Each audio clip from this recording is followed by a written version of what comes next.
155. Di video kali ini saya akan membahas salah satu materi dari teori belajar dan pembelajaran, yaitu teori konstruktivisme.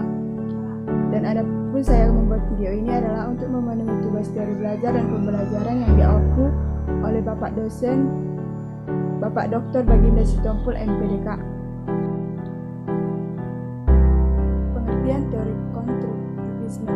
Teori belajar yang mengedepankan kegiatan mencipta serta membangun dari sesuatu yang telah dipelajari. Kegiatan membangun atau konstruktif dalam memacu siswa untuk selalu aktif sehingga kecerdasannya akan turut meningkat. Proses pembelajaran yang menerapkan pendekatan konstruktivisme melibatkan para siswa dalam mengamati dan menganalisis fenomena dan dunia nyata. Kemudian guru membantu siswa untuk menghasilkan abstraksi atau pemikiran-pemikiran tentang fenomena-fenomena alam tersebut secara bersama-sama. Kelebihan teori belajar konstruktivisme. 1. Melatih siswa supaya menjadi pribadi yang mandiri dan mampu memecahkan masalah. 2. Menciptakan kreativitas dalam belajar sehingga tercipta suasana kelas yang lebih nyaman dan kreatif.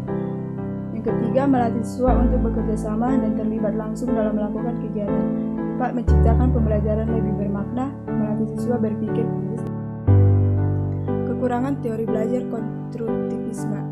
1. Sulit mengubah keyakinan guru yang sudah terstruktur. 2. Dalam penerapannya teori belajar konstruktivisme, guru harus memiliki kreativitas dalam merencanakan pembelajaran dan memilih atau menggunakan media. 3. Siswa dan orang tua memerlukan waktu beradaptasi dengan proses belajar dan mengajar yang baru. Langkah-langkah yang harus diperhatikan dalam menerapkan teori belajar konstruktivisme. 1. Guru pintar harus mampu membantu pemikiran siswa secara mandiri.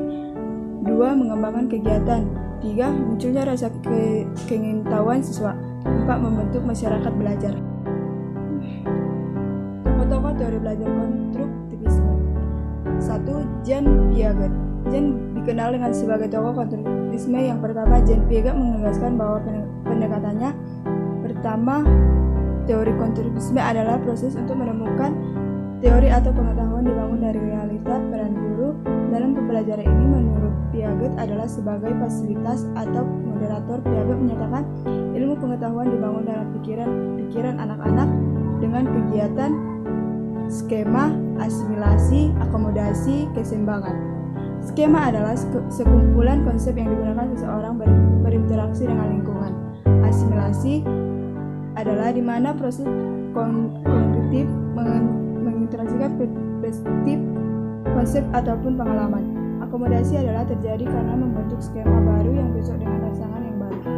Keseimbangan atau ekuilibrasi dapat membantu seseorang menyatukan luar dengan struktur di dalamnya. 2. Menurut Jerome, dalam belajar tersebut haruslah melibatkan 3 proses yang hampir bersamaan, yaitu 1. Memperoleh informasi baru. 2. Transformasi informasi. 3. Menguji relevansi informasi dengan ketetapan pengetahuan.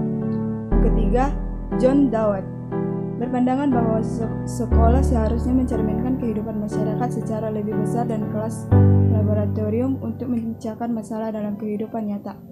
Yang keempat, Lev Gotsky, yaitu menurutnya perkembangan intelektual dalam ditinjau dari konteks historis dan budaya pengalaman anak-anak.